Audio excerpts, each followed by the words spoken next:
And lastly, we will end it with the licenses you would need from the get-go.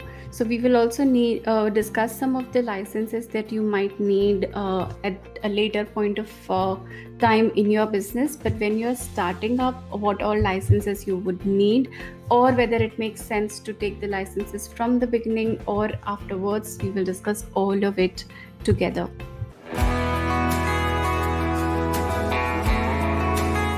So let's move on to the third topic that we have. That is, when we are starting, we also have to get into some licenses which we need to take from the very beginning of that we start our business. So if we are starting a shop, we need to get a shop an establishment license. If you are running a business from home, you don't really need it. But you would definitely need a professional tax registration if you are operating it in a state where professional tax is applicable. So it's a Maharashtra council, and I hope people from Maharashtra only are watching it. If you are watching it from other state, you have to check your personal state regulations if professional tax is applicable. Maharashtra definitely have professional tax, and you need to have it as an employer and pay 2,500 every year as an employer. And it is also applicable if you are hiring. Even if you have like one employee, you need to take an employee registration for professional tax as well. So there are two type of registration. One is employer registration and the other is employee registration. And you need to take employee registration, and what you need to do is you need to deduct 2,500 every year. So that 200 rupees you need to deduct from the salary of your employee every month and pay to professional tax at the end of the year. So you have to also file a return at the time of payment of that 2,500 that you have collected from employee, and you have to pay it to the government. The third and very important as us small business owners are MSME registration, which is not really compulsory. It is also called as Udyog Ahar registration, and but it is something that every business owner must have it.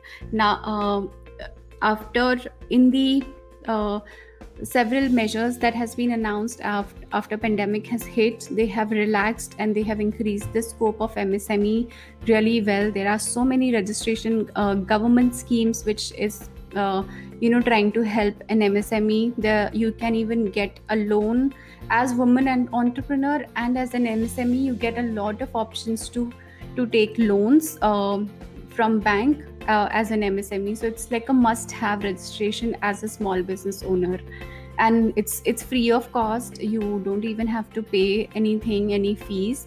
And if you have this registration, you have to pay a lower fees to get your trademarks as well.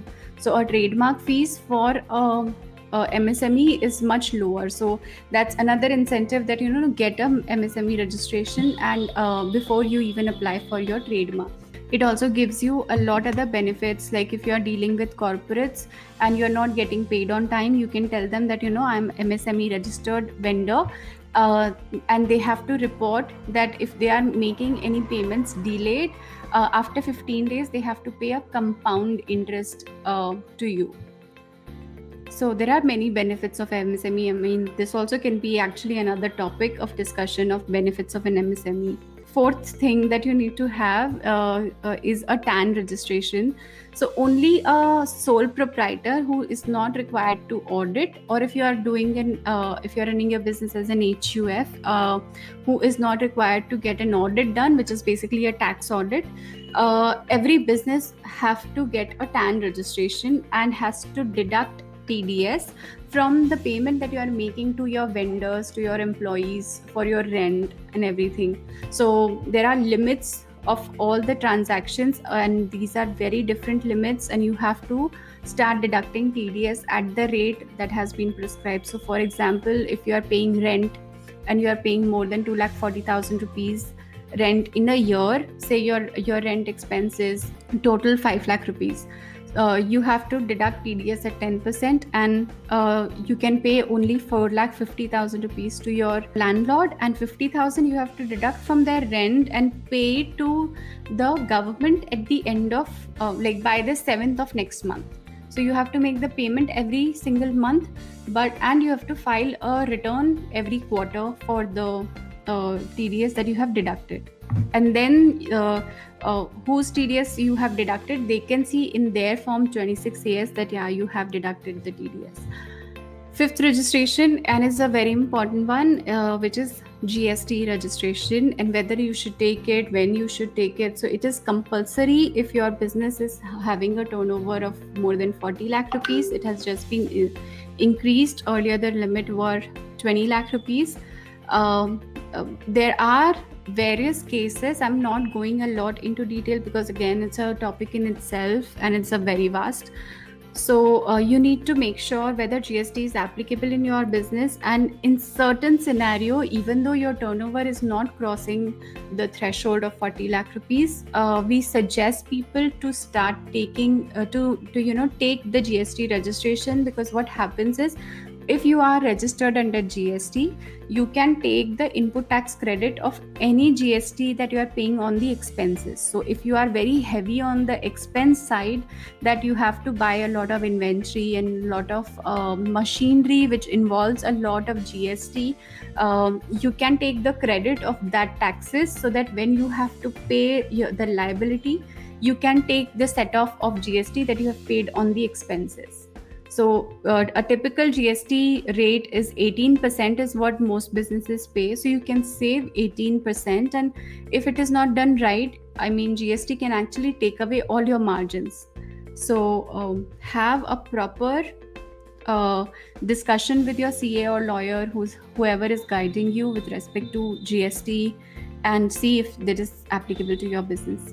The next one is import-export code, and it is compulsory if you are by default doing any import or an export of a good or service. So if you are a service provider who is providing services to foreign clients, you have to take an import-export code no matter what. And as an exporter, you get another benefits as well in the form of SEIS scheme and MEIS scheme. So for all of those schemes as well, the first thing that is applicable is you have to be registered you have to have an IEC code or an import-export code. The seventh thing, and what I believe, because as women we tend to get associated with food and starting bakery, so this is a must-have license if you are doing anything with respect to food, because if you are supplying food to somebody and they get food poisoning and they sue you, the repercussions of that is like really harsh. You need to be registered under FSSAI license, and I have given that who all have to register for that licenses. So for food businesses with annual turnover of between 12 lakh rupees and up to 20 crore rupees, you have to have a state license. But if you're running like a milling unit for grains and cereals and pulses, you need to have this registration from the get-go. And you need to take a central FSSAI license if you're operating in more than one state, or if your turnover has crossed more than 20 crore rupees, like you're a big player, or if you are running a food business as per Schedule 1. So you can just Google search what is Schedule 1 of FSSAI regulations, and if your business is actually coming under that, you need to have an FSSAI registration. I know, I can understand that it can get really overwhelming to get all of these things in place. So I have actually prepared a checklist which will give you all the steps that you need to take, and you can actually check off when you're starting a checklist. So you can go ahead to my website and download this checklist, and it will help you with all the steps that we have discussed that you need to take as a small business owner while you are starting up, so that you don't miss a small step, and the repercussions of missing any registration that is applicable to you are like really harsh. You have to pay penalty even for non-registration as well. So you have to save your cost on interest and penalties, and comply with all the things that we've discussed today. So with this, bye bye, see you tomorrow.